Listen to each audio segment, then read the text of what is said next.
Depending on what type of aquarium you keep, managing fish aggression can be a struggle. A lot of times this can be associated with African cichlid tanks, but many other types of fish can show aggression as well. So let's head into the fish barn and I'll talk to you about some of the methods I use to curb fish aggression.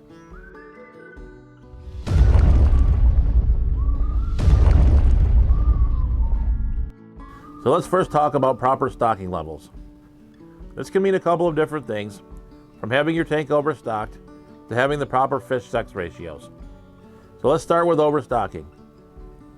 This is a common practice in African cichlid tanks and works quite well because no one fish can claim a specific territory, and it allows less aggressive members of the group to blend in and not be singled out. Due to the high bioload, you will need to run heavy mechanical and biological filtration in order to properly filter the tank. As you can see, my 125-gallon Abuna tank is very well stocked and the fish are showing very little signs of aggression. For certain types of fish, having proper sex ratios is extremely important as well. This is especially true with live bearers, where you want to have one male for every 2 to 3 females in order to prevent the females from being harassed by multiple males. Having proper male to female ratios is important in a lot of species of fish, so be sure to research your fish to make sure you're keeping them in the proper male to female ratio. Line of sight blocks are a great strategy to curb aggression as well. The idea behind line of sight blocks is to have tall objects or plants in the aquarium to obstruct the view from one end of the tank to the other. This allows a fish that's possibly being bullied to swim behind the line of sight block and obstruct the view of the aggressive fish. This can be accomplished through a couple of means, either using rocks or wood that is highly stacked, or using tall plants like Vallisneria.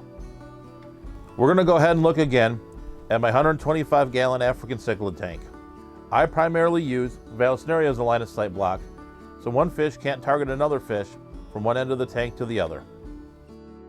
Staying with aquascaping, you can also provide a fish with plenty of cover. I've used this in a couple of different areas in my hobby, including my days in saltwater, as well as some of my freshwater tanks. Providing a lot of hiding places will allow less aggressive fish to stay in the background, while the more aggressive fish can stay in the foreground.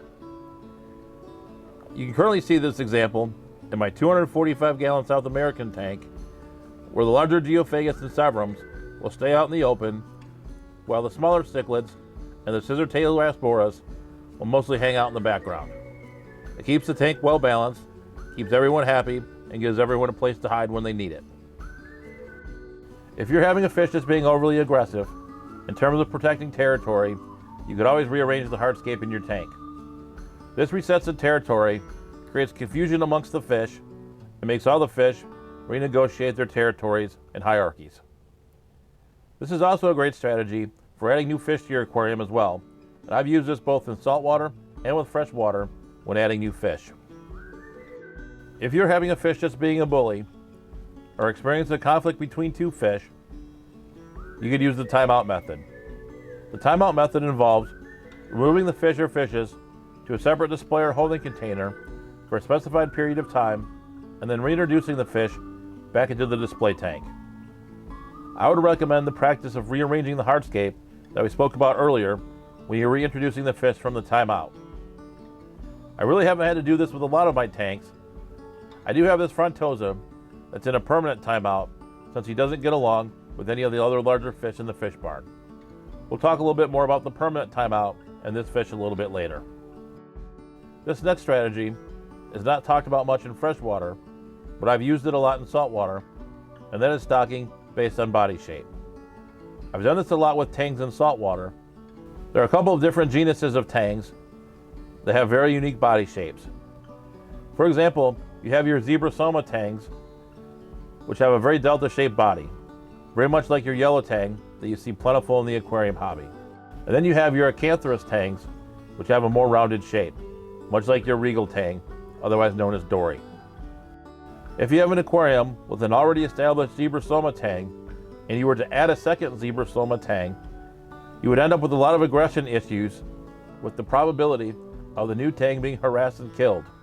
But instead, if you add an Acanthurus tang with a different body shape say like a regal tang, you have some initial aggression in terms of establishing the hierarchy, but once that hierarchy is established, the fish will live peacefully together. You could maybe try this method in the freshwater world with a South American cichlid tank using different cichlids with different body shapes. This really isn't a method I've had the need to try yet, but it's one I'd like to try in the future if the opportunity arises. If you're adding new fish to a tank with aggressive fish in it, I would strongly encourage you to add these fish in larger groups. For example, if I wanted to change the stocking of my 125-gallon Mbuna tank to add an additional species of Mbuna, I would add at least 6 of the new Mbuna species instead of adding the fish one at a time. If I were to add fish one at a time, the new fish would become a target and be bullied by all the established fish.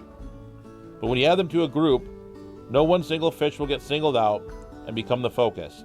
Instead, any bullying or fights over territory would be spread out amongst the entire group of the fish that were added. If you've tried all the previously mentioned methods and you're still out of options when it comes to an aggressive fish, there are a couple things you can do. You can always return the fish to the local fish store where you purchased the fish. I would highly recommend that you call the fish store first and work out an arrangement for bringing the fish back to them so that they know what they are getting into and have space to receive that new fish. If possible, I would make the arrangements to take the fish back on a weekday, since most fish stores are usually much busier on Friday, Saturday, and Sunday than during the work week.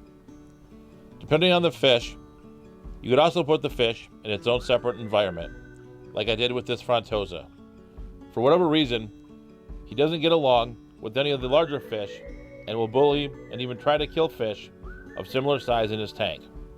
He will get along with smaller fish, but I just prefer to keep him on his own.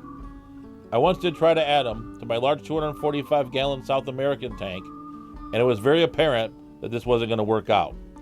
He was chasing all the other fish and pinning them all in the corners.